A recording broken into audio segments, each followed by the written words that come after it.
Hey guys, it's Michael here with MMOBomb.com, coming back at you at E3. We're at the Crytek booth. We just checked out Hunt, Horrors of the Gilded Age, a new third-person shooter. I've got Ben here, the producer on Hunt, to talk a little bit more about the game and what makes it so unique. Ben, how are you doing today? I'm doing absolutely fantastic. Great. How's your been your E3? Has it been okay? It's been fantastic. We've got a lot of good momentum going into the last day here. Now, Ben, we just saw a pretty quick preview of Hunt of sorts, and I was hoping that you could tell us a little bit more about what the universe of Hunt is about and sort of what the game has unique that's bringing into it. Can you talk a little bit about exactly the universe of Hunt and sort of what the gameplay is about? Sure. Hunt is specifically a 4-player co-op action RPG where you go and you fight large creatures or bosses. If we could, in a couple sentences, it's cowboys versus monsters, or Sherlock Holmes in a Lovecraftian kind of environment where you're fighting Call of Cthulhu kind of creatures, these supernatural creatures. And that's set in the late 1800s, a time where, often called the Gilded Age, where you have this fantastic technology that's going on in these larger cities where electricity is coming online and trains and all these other cool facets of technology that's kind of running into these backwater areas where, for example, in the bayous of the swamp, where you're still on lanterns with kerosene and information doesn't get quickly to those folks. You could be 2 or 3 weeks out before you know anything that's going on in the environment. And so the great part about that is we're able to find those. You're tracking down these myths of lore and going to vanquish them and kill those evil. Now, who are you as a character? How does sort of character progression work in Hunt? Is there different classes?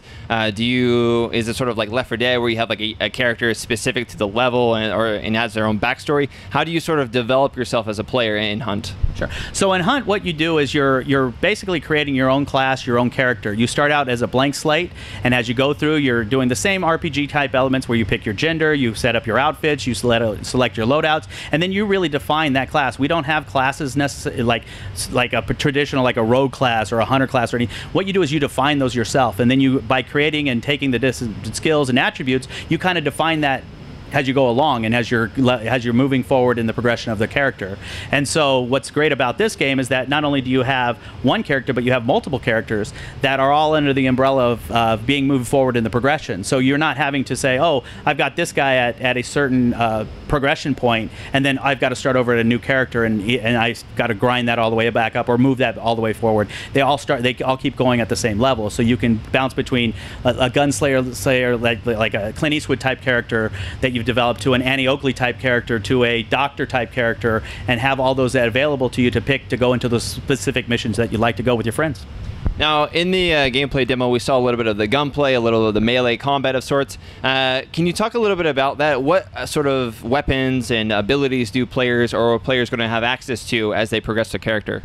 So in the demo, you saw periodic. We want to stay really grounded to the period. So you see the weapons of that time frame, shotguns with double barrel shotguns that you load breech load, single action revolvers where you're loading one bullet at a time, and it really gives the gameplay a unique feel. It's not the quick twitch shooter where you're loading in a magazine and you're firing off 50 rounds again. It's more of that I've got to plan and know when I'm going to reload so that I can plan accordingly. And then we get into some more of those not fantastic, but more of the science of the ages a little bit ahead, the post technology of a flamethrower, that was used in World War I. That's only about 15 years out from our time period. But you think about how is that prototyped? How did they get to that level? And that's what you see in the demo. You see a flamethrower that would be a prototype weapon that would be used for that type of thing. And then it's not all about weapons in Hunt. You also have items, and in the demo you see an item that's crushed in the hand, and then a trail of a wispy trail goes along. And that's one of those occult items.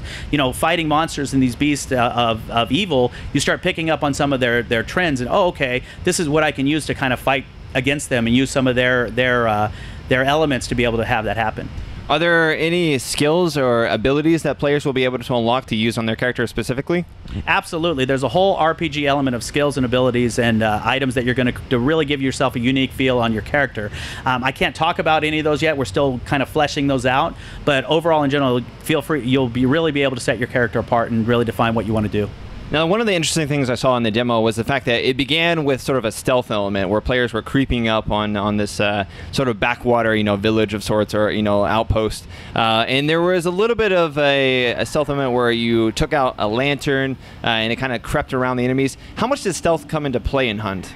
So stealth is a mechanic. It's not a stealth game. You can use it in certain aspects, and certain creatures you will behave a little bit differently. But we're not gearing it to. You can go through the whole game playing as a stealth character, as an assassin type character. That's not the game. Okay. In terms of monsters or supernatural creatures of sorts in the game, what can players expect to sort of encounter in Hunt?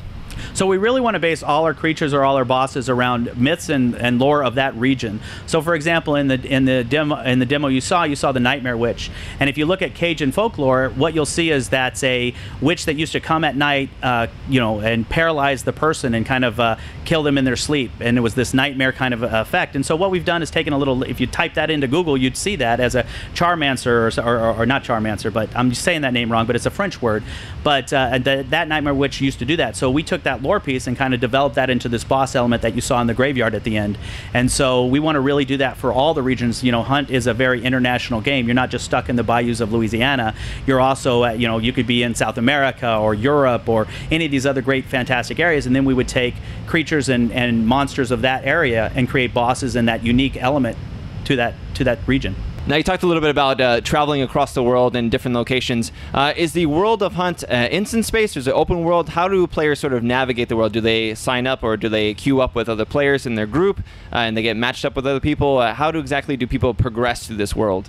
So, without getting into a lot of details, it is an instant-based where you're going into a mission. In that situation, you had already done the groundwork for finding the witch, getting all the lore points, all the pieces together to locate her. And so in that mission, it was already predefined. All our missions are randomly generated. So in that situation, it's already a predefined objective, but everything leading up to that boss fight is all randomly generated, whether it's the environment, the encounters, the creatures, and so no two missions run the same. And so you could have an experience where you've gone and fought the witch and fought those kind of cultist kind of guys, where somebody else would have a totally different experience. And so from that perspective, the mission objective is changed as well. If you pick like a ritual mission, or you get before you find a boss, you found a ritual mission, you stop the ritual or save some people or something to that effect. That's how you kind of queue up and get together. And you can start a party with your group of friends and say, hey, we're going to all get together, and just the normal ways of how you gather people. Or you could do a pub group, or you can just run it yourself. If you feel, hey, I could just run, I'm just trying to get some lore, I'm just trying to get certain items, or I'm looking for, I want to see what these creatures are. It's 1 through 4 players can play. Now some of the higher end bosses will need cooperative play, but we're really tailoring the experience to be for that individual to say, hey, how do I want to go in and engage in Hunt and be able to play through multiple times and get a great experience every time. Are there any sort of supportive roles in Hunt? There's a lot of players in Hunt or a lot of in the video rather. You have your typical guns and such, but will players be able to play like, say, a heal or a tank style play where they are more built to take damage and be up there in the front? How are characters sort of diversified through their skills? Is there any sort of specific types of play for a character? If they wanted to be more supportive, could they do that? Sure, absolutely. You can define the class, the character yourself, and what you take into the mission is a big part of that. Attribute skills that you've selected can really mold the character into what you'd like to do. And so one of the great things about that is you're also got a group of hunters that are in your stable, kind of per se. So you could have a Clint Eastwood kind of guy who's a real DPS, damage, gunslinger kind of guy, or you could have a doctor type of individual who's more geared towards that healing element. But the idea is that you're still grouping together with your friends, and then you can look at the boss and say, what's the best way to handle this? And if we're sitting there together and you say, wow, we could really use a little bit more of this because we just wiped or something, then you could switch to that character and be able to, help the party out more. With these areas being randomly generated, is there any opportunity to have multiple paths to lead to objectives, or is it sort of straight line, you kind of follow along a path and sort of meet each objective as you encounter them? So it really depends on the objective that you've actually got. So it really could be very linear to where, hey, I've got to just go to here, get to X spot, and there you are. Or it could be more open-ended to where you do have multiple paths to achieve those objectives. And then in the missions themselves, we'll have these, you'll have secondary and tertiary objectives that start playing upon each other. And do we really do this? This is kind of risky. The reward might be very nice, or do we just go to the main objective and our resources are kind of spent and this is where we need to go? And it's that kind of cool choices for the player is really going to get you that gameplay feel to where I can continue to either, I'm really interested in the swamp and I'm looking for the Nightmare Witch, or I'm looking for these other bosses that are in there, because we plan for a lot of bosses in these regions, not just one. Interesting. Now, do the monsters ever show any sort of tactics in terms of having like group mentality where they try to swarm you, or how do exactly these monsters or these individuals, the entities, behave to you? Do they sort of adapt to your tactics or your group tactics? How exactly do they encounter and react to you? So in the situation with the swamp, we're trying to make each region feel pretty unique. And so in this situation, you saw guys throwing knives at you, larger enemies, swarming kind of character from the zombies that you saw. There's the voodoo priestess. There's some different things in there. And what we want to do is that you might go to another region and where there's more riflemen or more ranged kind of characters, and you would have a unique feel to that. And then you would know, hey, it's really good to take a flamethrower in the swamp because we wipe out these undead really well. But it's not so good to necessarily take them in here because they're shooting at us and it's too short of a range. And so you'll get to make, as you learn the environments and play through them, you'll start learning the different patterns of what the creatures that are available there, because we really plan to get a good variety of creatures and really make every area unique and interesting. Now, Hunt is primarily a cooperative PvE experience. Do you have any plans to add PvP? So at this point, it's a cooperative PvE experience. I can't say anything about that other than that's what we've got right now, but we're certainly looking into it. Okay. And what sort of platforms are you planning to release Hunt on? Right now, it's PC, and I think we're calling it current gen consoles or next gen consoles, new gen consoles. I don't know, whatever that term is for the newest gen console that we've got right now. And it is confirmed free to play, correct? Yes, it is free to play. Yep. How long has Hunt actually been in development? We've been in development slightly over a year now, and so we're going into closed beta in the fall and looking forward to getting a lot of good, the cool part about being at this early in development is that we'll get a lot of good feedback and be able to iterate a lot more on the gameplay itself and make sure that we provide that unique, fun experience that we're looking to have everybody do. Well, Ben, thanks so much for taking the time to talk to us about Hunt. We look forward to hearing more about it and playing the closed beta later this year. All right. Thank you so much. Thank you.